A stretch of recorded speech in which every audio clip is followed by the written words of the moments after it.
What exactly is the new approach of the police on this matter? Thank you so much. It will not be appropriate for me to sit down here and begin to tell you our modus operandi, probably the strategy we are going to adopt. But I've just spoken with the Assistant Inspector General of Police in charge of Zone 9, Umar, here before I entered the studio. He's currently have deployed the strategies to be enforced, and it's working for us. So changing the Commissioner of Police shouldn't be what people should be thinking that it's not appropriate. The change have been effected even far before now. This to bring new impetus into crime prevention and control in that area as regard this group that have been causing disturbance of people's activities within the area of the operation. So we are working in synergy with other security agencies to ensure that we sustain the protection of life and property in the area. Reinforcement, that is, do you have in place now? You said that there's going to be a reinforcement to Abia State and some other Southeast region. How many are you looking at? Thank you so much. I only said reinforcement has been done and more is being added. As at last week, more deployment of police mobile force have been done for effective operation of our crime prevention strategy and to ensure that people are in peace. It won't be appropriate to begin to let you know that this is the actual number. But more mobile units have been deployed across other locations in the country to Abia State, to Anambra State, to other Southeast states. You know, Anambra very soon will be going to governorship and House of Assembly election. This is to ensure that criminal elements are removed from the street before the election. And more other strategies are being adopted as we speak. And as we speak, situation is calm and more deployment have been done on the street and more personnel of the force, especially those who are directly involved in discharge of core police duty and in ensuring that there's law and order, especially equally those responsible for quelling riot are being deployed to Abia State and the neighboring states in the southeast. Let me go to Mr. Daniel Boala, the lawyer there and the policy analyst. With this sort of situation that we have on the ground in some part of the country, it looks like it's spiraling from one state to the other, and it's like a coal, and we're seeing this effect happening. What do you think that the leadership of the country perhaps should be doing right now in this kind of situation? Well, thank you for having me. You see, what is happening in Nigeria today, I would say with the greatest respect, is that gradually the country is drifting into a situation where we are practicing democracy by ambush. Because when a civil populace or a group of persons make a demand, but not through the constitutional means, then they are taking the government by ambush. Because the constitutional means of agitation is through the elected officials from those regions. Take, for example, let's take the case study of Nnamdi Kanu. He made clear his demand, and that is that he wants a secession from Nigeria, and therefore he's calling for a referendum. Now, ventilating your grudge is consistent with the Constitution. Everyone has a right of expression. However, there is a constitutional procedure for ventilating your grudge, and none of which involve, for example, the hoisting of flags, generating of currency, creating a national anthem, calling for the murder of the President of the Federal Republic, threatening that there will not be election in another part of the country. So clearly by this act, Nnamdi Kanu, with the greatest respect, has stretched the exercise of his right beyond constitutional means, which is the reason why he is being charged in the court of law, and which is the reason why I also believe that the army in the first place ought not to have digressed to his house as alleged, because doing so will mean that they are prejudicing the court. In any case, there is an allegation against him and is standing trial before a competent court of law. But you cannot question, for example, the deployment of army, not just in the southeast, but in any part of the country, if, for example, there is a credible evidence that suggests that there is a need for a proactive step to be taken by the main of the service force in order to avoid the problem, because they have had similar operations last year in the southeast during the period of Christmas, and a lot of people celebrated that because it stopped to a large extent armed robbery, kidnapping, and all of that. They have had similar operation in the Niger Delta. They have had similar operation in the north. So it is difficult. And even Kanu, I listened to some of the audio, the video. He never condemned Operation Python dance. What he condemned was the detour of the members of the army to his father's compound. I also listened to his lawyer. In fact, the lawyer even stated in clear terms that there are designated routes that the army ought to have followed, but that they digress to Kanu as compound, which is the reason for the agitation. So there seems to be a consensus, even by the agitators, not as it were criticizing the army for going there, but that digression to Nnamdi Kanu's place will naturally generate a reaction. And that is very unfortunate if the reports that we have had is actually true. Mr. Moshood, if you tell us, as it stands right now, we're seeing situation in Abia, Rivers, Jos, and you focused on the Southeast region. But stopping this sort of violence, because Nigerians of different ethnic groups are spread across the country. What is the strategy right now? Thank you so much. You know, before this period, there have been issue of threat and counter-threat, which the Inspector General of Police, IGP Ibrahim Putu Idris, MP, MNI, have met with the Assistant Inspector General of Police in charge of zone, the Commissioner of Police in command, and have directed them to ensure that their personnel on the ground and varying degree of prevention strategies are put in place to ensure that these threats are not actualized. That has been ongoing, and security has been beefed across the country, not only in the southeast or the south-south. For the concern of any reactions which may lead to breakdown law and order in other parts of the country, Commissioner of Police have been put on red alert. They are equally to be personally on the ground to supervise the security arrangement. Having said this, I want all Nigerians to know that we're on the ground, and we equally ensure that we sustain the peace that is being enjoyed across the country. And no any group or individuals will be allowed to hold the nation to ransom in any part of the country. Having said this, we on ground, like I've said earlier on, and our intelligence are equally being put into effective use to ensure that we gather information and necessary intelligence that we are going to work on to ensure that we nib in the bond any eventuality that may come from any part of this country. But as we speak, there's no any cause for alarm. Like I said earlier on, people should go about their lawful activities without any fear or apprehension, as everything is being done from the police commands and equally at the level of the force headquarters to sustain the peace of generality across the country. All right. Now we take a break. Abia, Rivers, Jos, emotions are running high. The tension is growing. How do we arrest this? The conversation continues after this break. Join us again.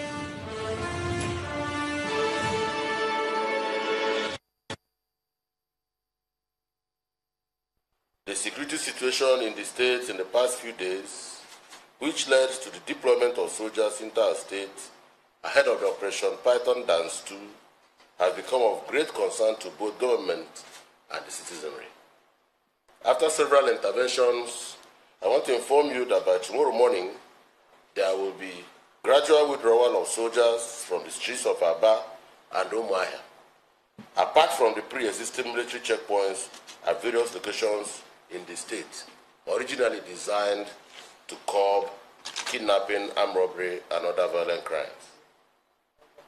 With the expected exit of the soldiers from the streets, we must warn that we will not tolerate agitators and protesters taking over streets for any reason at all. I will also be meeting the President and Commander-in-Chief of the Armed Forces, President Muhammadu Buhari, to discuss possible ways of relaxing the Operation Python Dance 2 or Egweke in the state for now. Our attention have been drawn to the ugly incidences of attacks on police stations and military posts at Aba, Umuahia, and other locations. The highlight of our meeting is to obviously ensure that our provision of security all over the country is intact. I'm sure you're monitoring very closely events in the southeast of the country. Obviously, I think that's the main concern now. Now, what are the strategies you're adopting? What plans? The strategy obviously we're doing is to ensure that we deploy policemen all over the country. Two, we're in touch with the government, try to also mobilize the political leadership to be able to intervene where necessary on how to lessen the tension that is presently taking place in the northeast. Southeast. Wike, governor of Rivers State, made a sweeping accusation yesterday when he said most of the crimes committed in the state are done by your members, SARS precisely. What would be your reaction to this, sir? Obviously, everybody has the right of what do you call it, expression, right? That's his right. And you know he's a governor. You know he's a state governor. Obviously, I have to deny that. That's nonsense. Look, you know, what I'm saying is that I just want you to read between the lines. If you have leaders making sweeping allegations, obviously it's not... I don't want to comment on it. It doesn't make sense to me.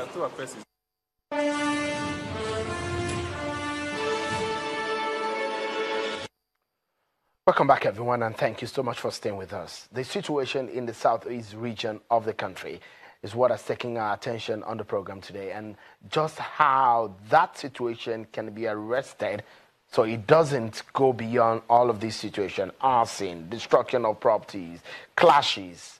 All of this situation is boiling by the day. Curfew, some of the reactions that we have seen over the last few days.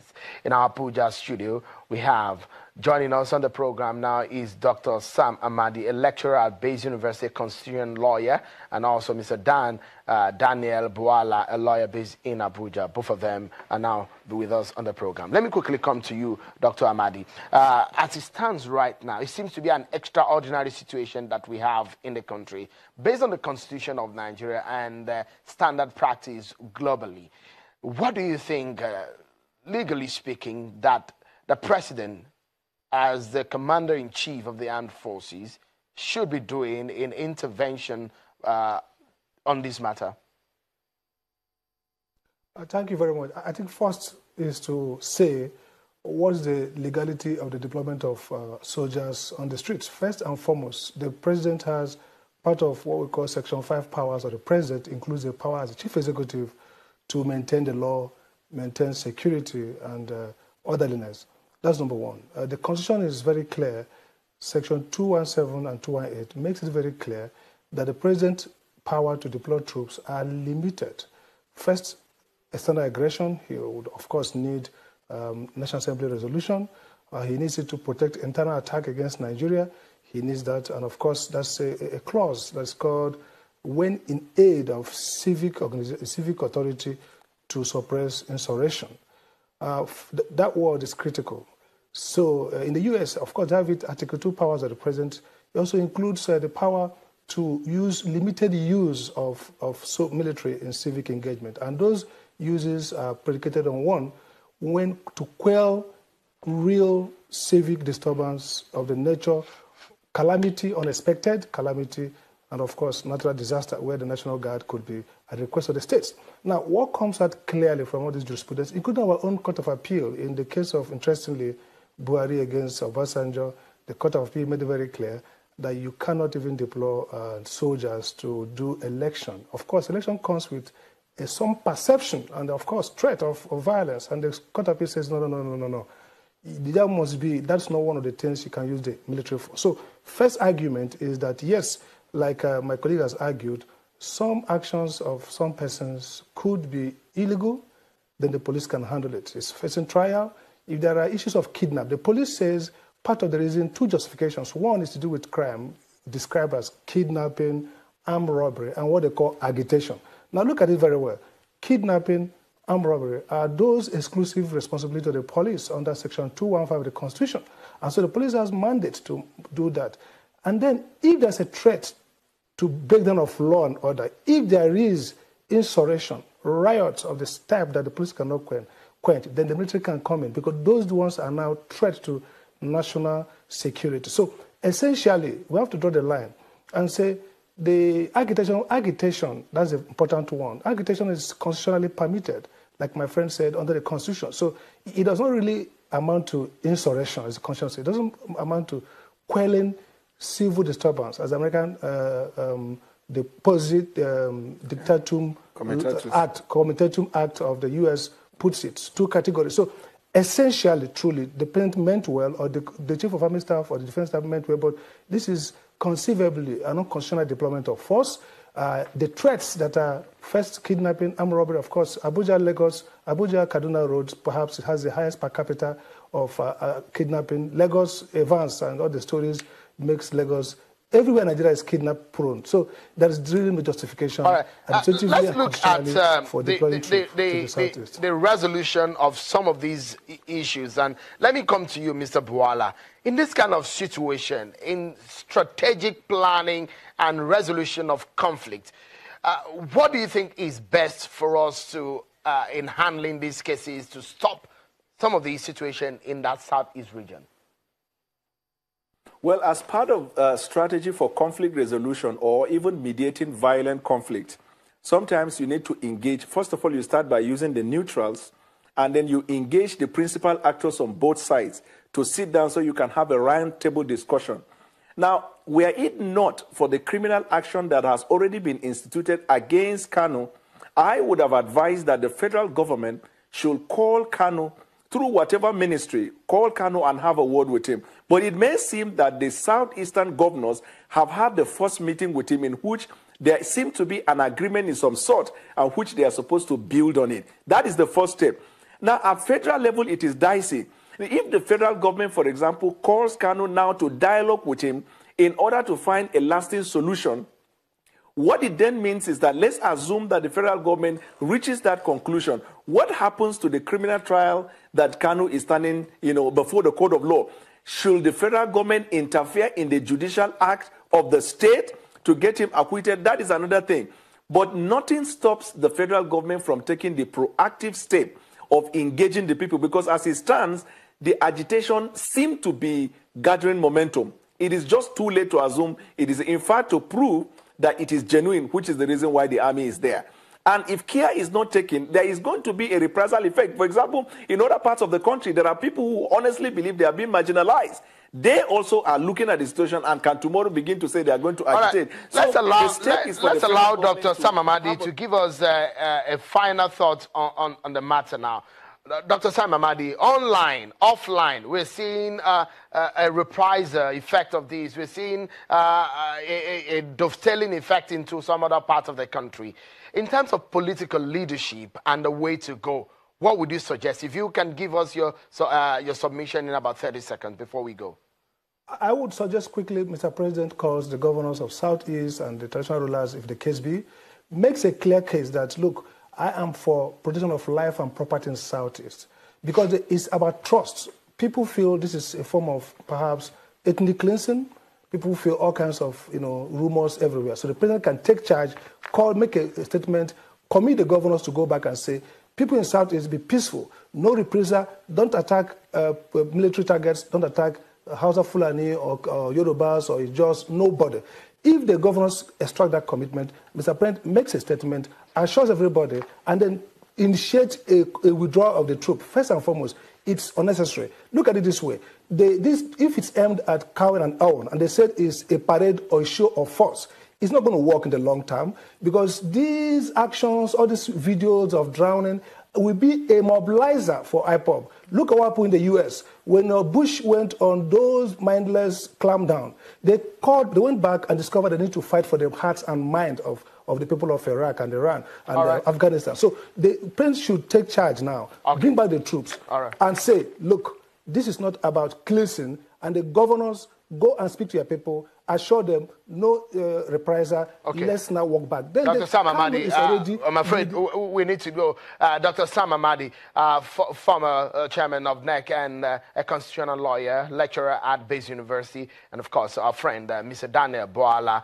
member of the Lincoln Inn in London, a lawyer based in Lagos. Thank you so much, in Abuja rather. Thank you so much everyone for the program tonight. I'm Sean Akimbaloye. Bye for now.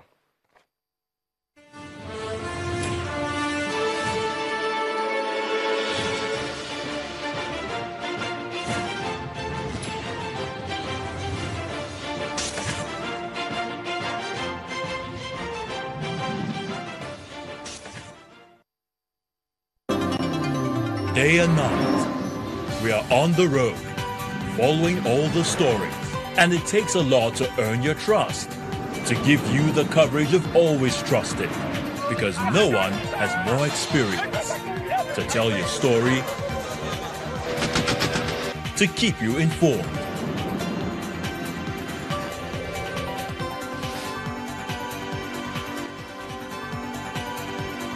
News at 10.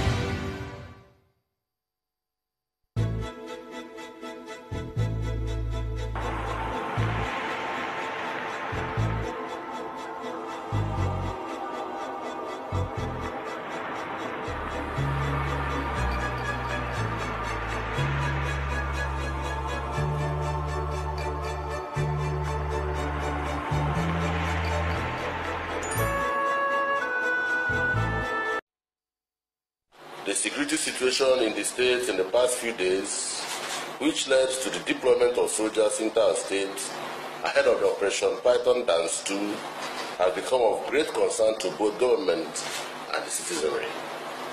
After several interventions, I want to inform you that by tomorrow morning, there will be gradual withdrawal of soldiers from the streets of Aba and Umuahia, apart from the pre-existing military checkpoints at various locations in the state, originally designed to curb kidnapping, armed robbery, and other violent crimes. With the expected exit of the soldiers from the streets, we must warn that we will not tolerate agitators and protesters taking over streets for any reason at all. I will also be meeting the President and Commander-in-Chief of the Armed Forces, President Muhammadu Buhari, to discuss possible ways of relaxing the Operation Python Dance 2 or Egweke in the state for now. Our attention have been drawn to the ugly incidences of attacks on police stations and military posts at Aba, Umuahia, and other locations. We hereby warn that we will no longer tolerate that and all other acts that are capable of causing insecurity of any form within the state. We have also observed illegal acts of throwing petrol bombs and setting up a bonfire to obstruct free movement along some roads by suspected miscreants, and wish to warn that such acts should stop forthwith. To mischief makers who want to use Abia State as their base, let me announce to you that henceforth, Abia will be too hot for you to carry out your wicked acts, as government will work with security agents to ensure the protection of lives and properties in the state without fear or favor. There will be no hiding place for you after this moment.